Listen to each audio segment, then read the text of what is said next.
Hi, how are you today? I'm good. How are you? I'm okay, thanks. So I love the film. You were amazing in it.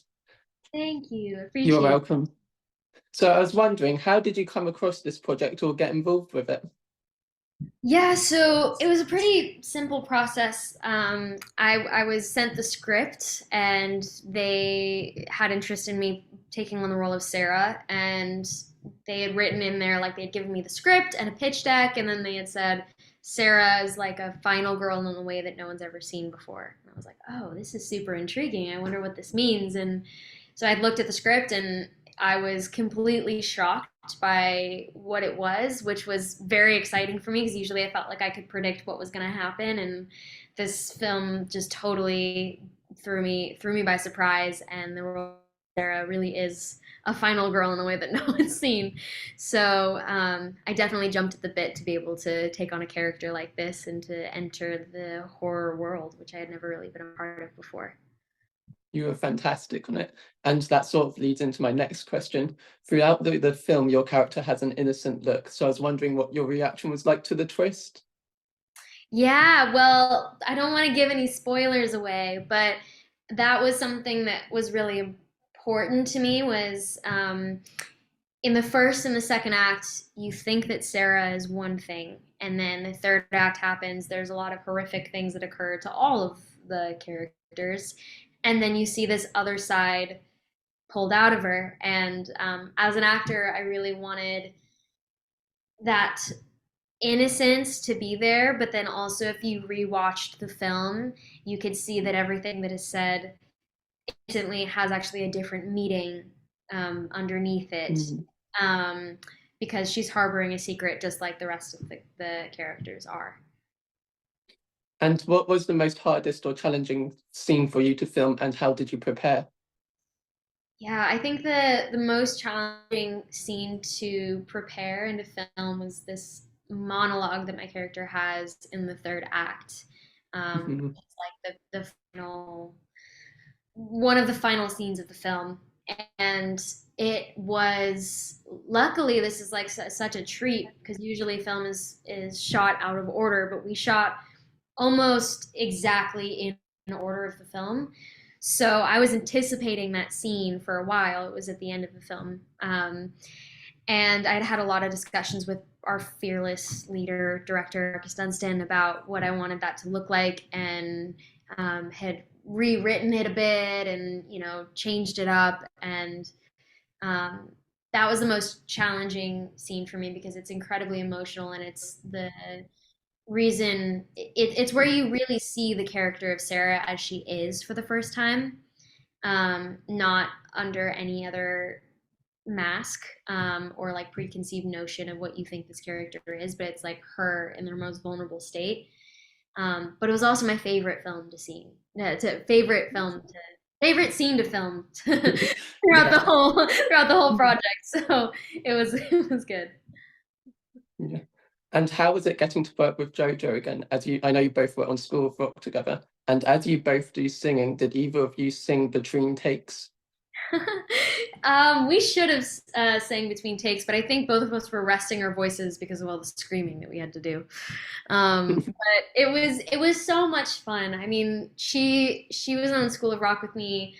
I think she was 13 when we were working together, and I was a baby too. I was like 15 or 16. So we were kids and we had so much fun back then in the sort of Nickelodeon world. But to reunite with her in this kind of way was so much fun. And she's just as incredible as I remember her to be. And she's like just genuinely such a good person. So working with her was great. And to see her take on a character like this too, that is so different than I think anyone has ever seen her do, was a total treat, a treat all around. It was cool to see the difference between how dark this was compared to your previous projects. And do you have a funny memory from set, or can you share any deleted scenes? Ooh, okay, we definitely had a lot. Let's see. I mean, I think this is just sort of like a funny little thing that we ended up doing is like a lot of us are covered in fake blood for most of the thing. So at the end of the day, when we were like, trying to clean up and trying to get like the prosthetics off of us and the blood and all of that, we were always trying to like help each other get it off as quickly as possible because it would take like hours. And then at the end, we figured out that like the classic men's shaving cream is the thing that like gets fake blood off the best. So you would like put it on your skin and then it would suddenly turn pink and then you wipe it off and then it's all gone. So we were at the end of the day, we'd be like super tired and covered in blood. And then we would just help each other by covering each other in shaving cream and then wiping it off with a towel. And that was, that was the way our nights looked like. That's funny. And were Yeah. you allowed to do much improvisation or your own stunts? Yeah, so we were really lucky that Marcus was the director because he's a genius and has an incredible vision for this film, but he was also really allowant for all of us to improvise, which was great. So there was quite a bit of improv all throughout the course of the film, which was really lovely and opened some like really cool surprises that I don't think we would have been able to find had we not had the luxury of being able to do some improv. Um, and as far as stunts go, we did have stunt doubles, but we do a lot more of the stunts than I was expecting, That's which cool. was so much fun. I remember particularly my character and Jennifer Enns and Cardi Wong, who play um, they play Pride and Envy characters, right? As far as the sins go.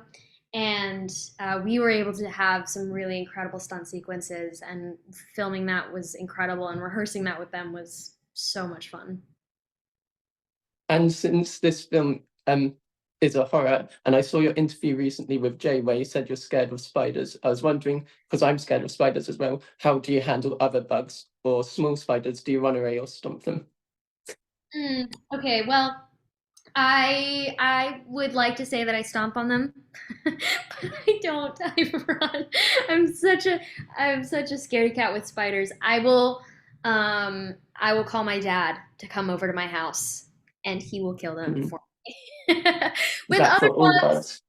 it's not for all the bugs. There are other bugs. It's cockroaches and spiders that just we don't get along and we can have a very, very socially distant friendship and Mhm. appreciation, respect for life, but very, very far apart. The other bugs that come my way, I think are really cute, and I usually do the like, um, like a cup and then a piece of paper, and then I take them outside. Same. But if it's a spider, I'm out. I'm out. Yeah. I Same. called the special forces to come and handle that for me. And yeah, same with me. I'm even scared of toy ones.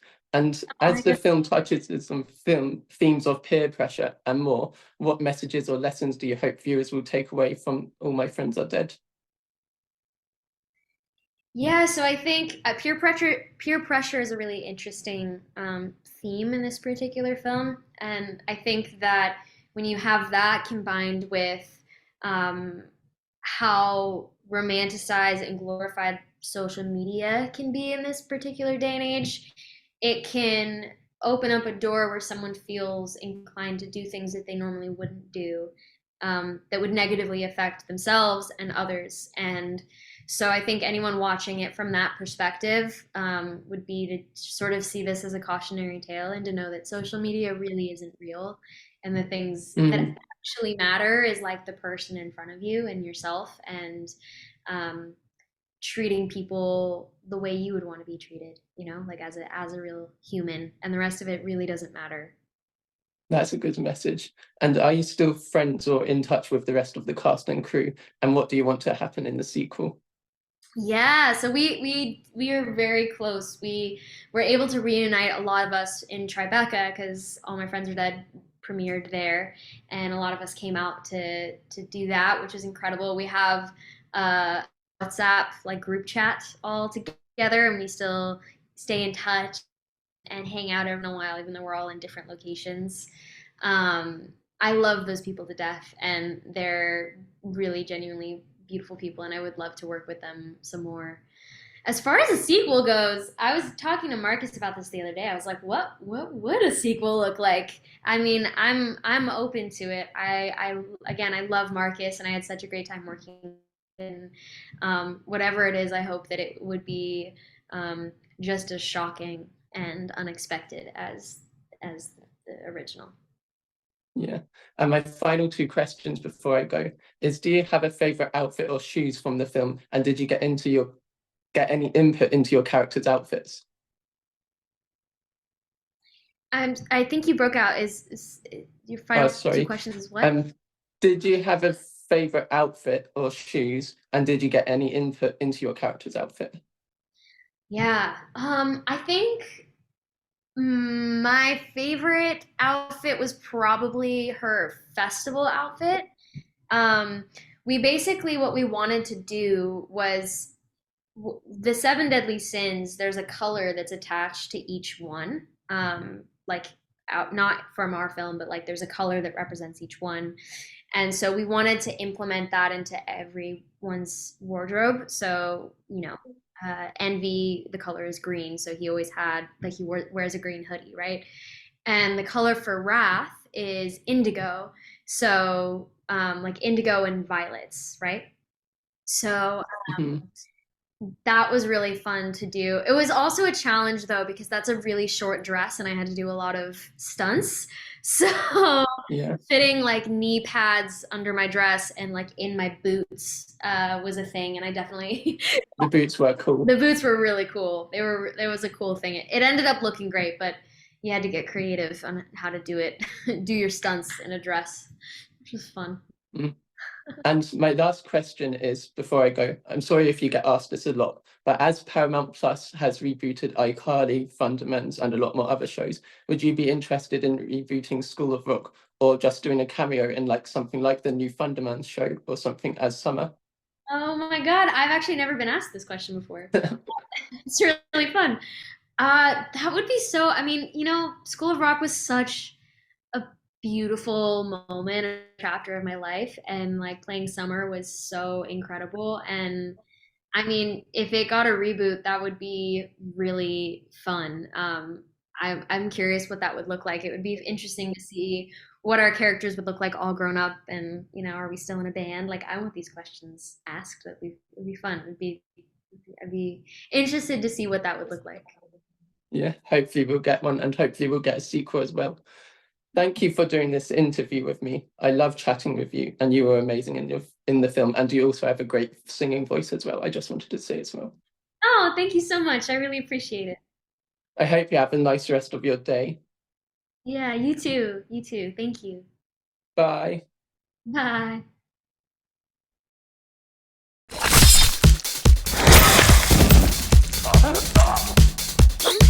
Hey guys, it's Liv in the Big City, and guess what? I'm going to Carpapalooza, baby! Shut the fuck up! Start with a cute pic. Fucking cute! Yes. Kind of what's trending. Make out? Got it. Piggyback off that. Okay, ready? Now say fake as post. Fake as post.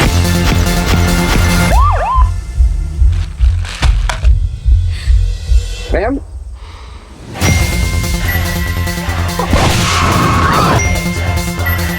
You fucking bitch. Jealous.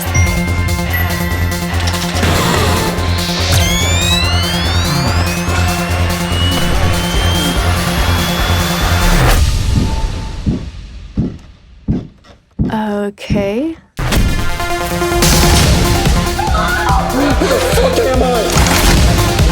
Why are you doing this?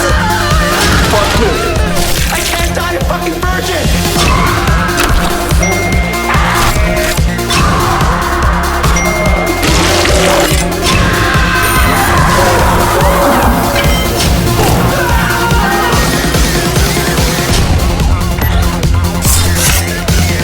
Oh, and remember, if you get stabbed, don't post anything about it. Victims are so played out!